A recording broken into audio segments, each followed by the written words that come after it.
We've travelled deep into backcountry forests to discover this track. Abandoned and overgrown, emotions run high. It's just annoying because no matter how hard you... And the cars cop a beating. Oh god. But the rewards are nothing short of spectacular. Well, we have stumbled across paradise. Alright, so I'll be honest, morale in the group isn't the highest. The weather's been a bit rough, we've had some panel damage on Liam's car. There's been some rough times, but it's okay. We're heading to Old Grafton Road. Now, it's not a route that used to run from Glen Innes, which we just were at, all the way to Grafton. It's meant to be quite historic, hopefully some cool campsites, some cool fishing. So yeah, brand new place, never been there before. Super excited, so let's go check it out. So to bring you back up to speed, previously we left Sundown National Park and crossed the border into New South Wales. We followed the Clarence River south trying to find a camp, but being Easter, everything was absolutely packed. Oh wow, Easter for ya. But eventually, we found something. Only took like hours of driving. It's perfect, hopefully. Perfect if you got a rooftop tent. Yeah, we're on pebbles. And it's perfect also if the river doesn't rise, because we've got river frontage. We've got a river flowing through there, river flowing back there. We're right on the floodplain. That's the thing about Easter camping. It's just everyone has to do it at the same time, obviously, so there's just very limited spots. But nevertheless, we're still gonna have a good time. Liam got cooking and whipped up some of the best chips we've ever made. These might be the best chips that I've done, just because From potatoes. Store-bought potatoes? And no magic. I did sort of briefly rinse the starch out of them. Oh, they sound good, Liam. Liam! They're pretty good. That's better than a fish and chip shop. It's better than KFC. That tastes like a proper, legit chip. But even with the good chips, the weather still had it out for us. Alright, we're in the car. We actually moved camps last night because it started absolutely bucketing down rain and the river started rising. We've woken up, it's sort of not raining, everything's still wet, but yeah, hopefully today you have some better luck. So we headed up towards Glen Innes to do our final shop before the Old Grafton Road. We tried to check out a few lookouts, but had no luck. Oh god. And with the rain coming back, we just thought we were never going to catch a break. But as we turned down the Old Grafton Road, our luck began to change. Welcome to the Mann River. Beginning on the slopes of the Great Dividing Range, this river weaves its way through some spectacular scenery, and we found the perfect secluded camp right beside it. Well, we have stumbled across paradise. I won't bloody water slide! And there's our camp. How good. Oh my, it's so warm! Usually in Victoria we use a high country stream where it's like freezing, but this is like genuinely warmer than most people's swimming pools. So lovely. Tell you what, New South Wales, Old Grafton Road, killing it. Absolutely, look at the view, killing it. And to think we almost drove past this. Alright, so one thing about camping, or free camping, that turns a lot of people off is that there's no showers. But recently actually, I've invested in this little eBay camp shower. It's like 15 bucks, they're cheap as. But the good thing about them is they roll up really compact and just shove them in your car somewhere. And whenever you come to a water source or a river or a creek or water tap or whatever, you can fill this up, hang it by a tree, and because it's black, it gets really hot. And in a matter of hours, that will be like a super good hot shower. So Liam and I are both gonna have some hot showers tonight, so I'll go fill it up and yeah, we're good to go. You can also go ahead and throw it on the bonnet of a vehicle. Keeps it nice and warm like that. It's very hot to the touch. That won't take long at all. The weather was spectacular, and I think it was Easter Saturday and we had a spot like this all to ourselves. That looks like a good spot. Nature's spa bath right there. We were loving it. For those wondering about the temperature, you don't need to go any hotter and it would start to burn you. So just leave it out in the bonnet for a couple hours, does the trick wonderfully. Tell you what, we got it pretty lucky. Look at that. My God, paint a picture. It just goes to show that a day can start off looking terrible with no idea where you'll be camping, but end at one of our favourite spots yet. And after a good dinner, it really can't get much better than that. Since Liam's fridge died, we've been using my fridge as the sole camping fridge, which I'm actually really glad I ended up getting a big fridge because you won't think you'll use all the space, but like as soon as you go on a long camping trip, you'll use it all up. So It is very convenient.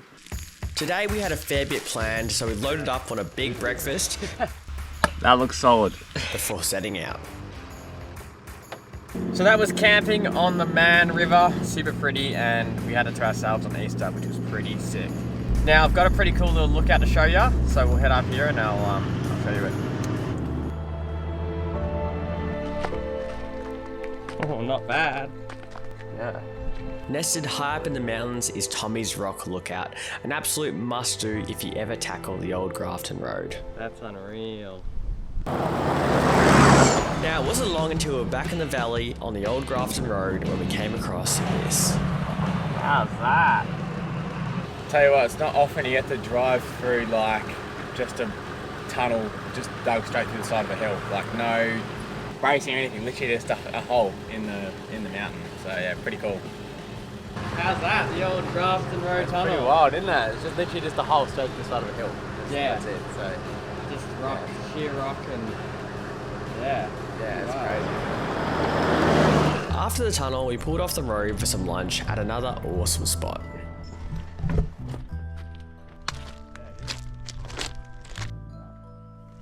That's why free camps don't exist. Literally like pills, caps, or whatever they were doing in their little happy bag. Bro, people just come here just to get loaded. Whenever it comes to lunch, I always use the induction cooker if we need to heat something up because it's that much quicker than pulling out the gas stove and all that. And yeah, it's free power essentially. I'm driving, so I may as well use it. So hot dogs again, let's go. Oh, it's so warm. It's like a swimming pool, but like It's better than a swimming pool. A pair of goggles should be on everyone's takeaway list for camping or whatever, because you come to a spot like this, it's just so interesting. It's like under the water. So after an epic lunch spot, it was time to get back on the road and follow the river downstream. I tell you what, this rivals some of the best rivers that I've seen in Victoria. Definitely, probably actually better than a lot of them. It's just so wide and it's also so clear. But then for swimming, it's like warm as too. It's super nice and it's a long stretch too, and so much camping. We passed through the old town of Dalmorton, across the Buckley Bridge, and headed up the mountain towards Ebor, where we'd spend the night. Now, with it still being Easter, it was extremely busy, but we managed to find something down a track. not bad. How good was it? No one was down here. And it was right near the start of our track tomorrow. It's freaking Honestly, because it's not listed. Wow, I don't know why it isn't listed. They had a massive sign at the front, so. So that's the one problem with wiki camps is as soon as it's on wiki camps, it's ruined. Everyone knows about it. Like there still are a few hidden campsites like this one that aren't listed, and usually they're empty because no one knows about them because they're not listed online. So I mean, I suppose we don't help making videos about stuff like this either. So we're part of the problem, aren't we? That's why we're not going to tell you where this is.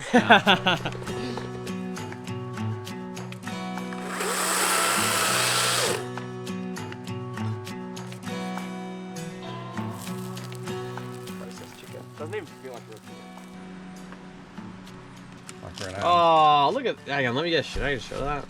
Like, that's what they advertise the freaking junior whopper or whatever to look like. And you turn up and it looks like someone pooed in a bun. And you can see every element. So let's chicken, have a look. cheese. Oh, stop it. The Colonel himself has come to town. Like, this isn't kernel spec. Can I give us a bite This on is- camera? Sounds good. That's good. The reason it's not the Colonel is because you didn't have the 7 secret herbs and spices. The next morning, we got up early, ready to tackle some tracks.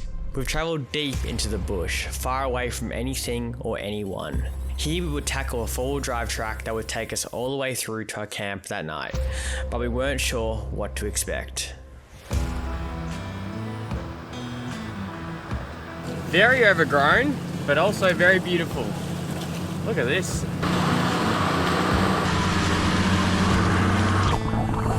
This track would have us doing many, many crossings, but it wasn't so much the water that we were worried about. You really not got to care about paint to do tracks like this. It's so overgrown. Oh God. Lucky I don't care, because I own a clear coat peel to peeling 80 series. Liam on the other hand. Yeah, but as Patrick says, it's got a dent in it already, so it doesn't matter. I'm just trying to make him feel better. We can turn around, we don't have to keep doing it. Obviously Liam's not super stoked about this. I think he's not super stoked about the fact that in the past couple of weeks, you know, all the tracks are clearly starting to show a toll on his vehicle. Like, I mean, but that's just the reality. Like, I think we've both sort of accepted that if you want a clean four-wheel drive, but you want to do stuff like this, it just doesn't work. Like, it's going to get scratches on it. It's potentially going to get dents and stuff. Like, it's just, if you want to properly use it, it's almost next to impossible to keep it pristine. So, yeah, I guess it's hard because, like, yeah, the amount of work that went into making that car look schmicko, and then all it takes is, you know, a slight misjudgment for half a second to take it all away. So, yeah, I can definitely see why he's a little bit, you know, upset about it. I would be too. So, get rid of the nubbin.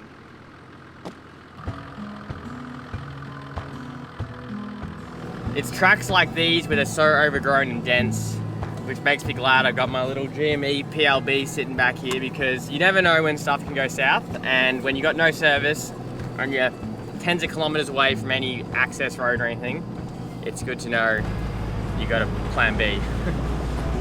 After many more river crossings, the bush eventually began to thin out, but the track became less and less defined, and suddenly we stumbled across something we didn't want to see. Well, we just followed the whole track to the end, and a gate. The road's just up there to get out of here, but we're not going to be able to get through. Which means, in turn, turning around and doing that whole track again. Oh, jeez.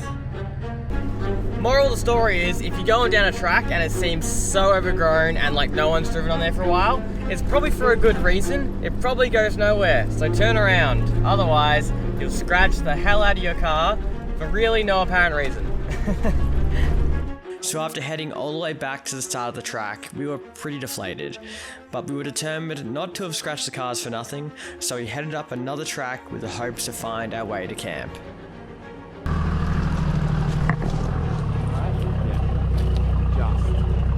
I have never driven this much overgrown stuff. How's the old dose that's been left here? It must have like just broken down, then left it, or I don't know why it's down here, just off the side of a track. Definitely hasn't moved in a little while. But yeah, there you go, the stuff you see out here. Oh Liam, can you go clear that track up ahead? Yeah, I know. Oh my god. That GME antenna actually does a great job of pushing everything out the way before it scratches the crap out of my car. But eventually, we made it out. We found a real track and arrived at this. Deep within the upper reaches of the Macleod River, it really is backcountry New South Wales at its best.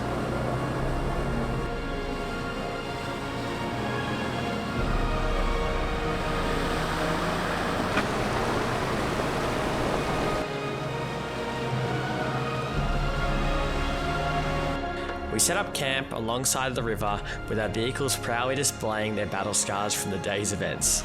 Nevertheless, this had brought us to such a beautiful remote campsite, and was it worth it? Was what all worth it? All the scratches, the turnbacks. Well, I would still say no, only because it didn't lead anywhere. Right. Well, we got here. Yeah, but we didn't have to go that way to get here. No. So I'd say it wasn't worth it because it was pointless, but had it have been the only way to get here, then I'd probably say yeah. You realise pretty quick that it's hard to have clean as car and do whatever you want, because it's just inevitable something's gonna get cooked. I just feel like you had a bad day today. Yeah, ever since I dented it, I have been annoyed. I mean, like I had before I rebuilt it, I had it for 3 years and never put panel damage on it. Really? Yeah. Nah, we should just keep it in the shed, then it'll stay clean. We'll just keep it in the shed. That's not what I'm saying, Patrick. We'll take someone else next time. It's just annoying because, you know, no matter how hard you... It doesn't matter if you give the car a wash. It's still going to look like a bush basher. Hmm. Alright, that's enough filming. And that sober note, it's time to end the episode. The next day, we leave inland New South Wales behind. We do some small repairs and travel to Port Macquarie on the coast to meet up and go wheeling with the one and only Tyler Thompson. That's next time on Aussie Arovos.